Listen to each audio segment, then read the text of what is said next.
मैले ग्राइन्डिङ मेसिनमा चाहिँ यहाँ बिन्स राख्दैछु कफी बिन्सहरू कफी बिन्स हो गर्नुपर्छ आफूलाई चाहिने अमाउन्टमा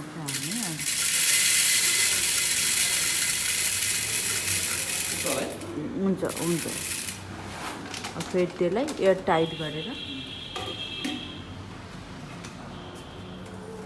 बिन्सलाई नि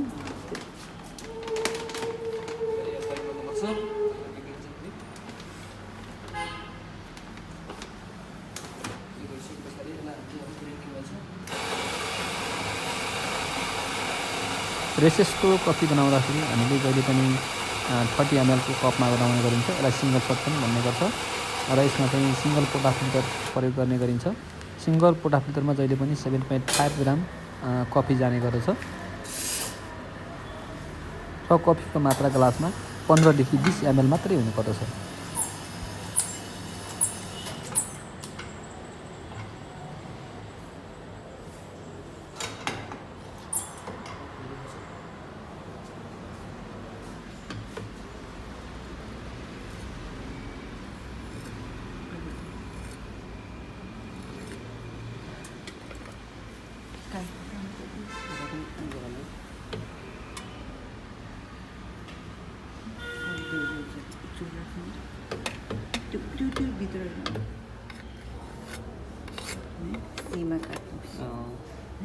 कप साइडमै मैले टाइम गर्छु अब रेसिस्ट हो है यो फेरि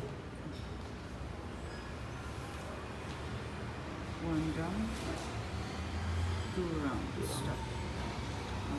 अलिकति हल्का ड्याप गर्नु यदि अलि रको छ भने चाहिँ त्यसलाई लाइट प्रेस मात्र गर्दा हुन्छ लाइट प्रेस घुमाउनु मात्र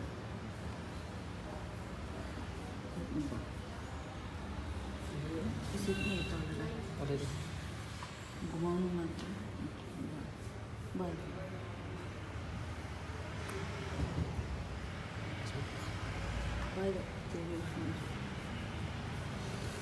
ल्याउनु त मिसलाई यस्तो गराउनु पऱ्यो है त ल स्मुथली अब यहाँ पानी छ पानी थाल्नु पऱ्यो हट वाटर है त्यसै पछाडि अब मैले पोटा फिल्टरलाई वाटर चेक गर्छु सबभन्दा पहिला वाटर ठिक छ। त्यस पछाडि चाहिँ यो पोटा फिल्टरलाई ग्रुप हेडमा फिट गर्नु पऱ्यो। अन गरिहालेँ मैले। यो हार्ड कफी हो है यसको 80 सम्म मात्रै आउनु पऱ्यो। हजुर त्यो तल ट्याम्पिङ स्मुथ राम्रो भएको भए ड्रिप भएन पक्नु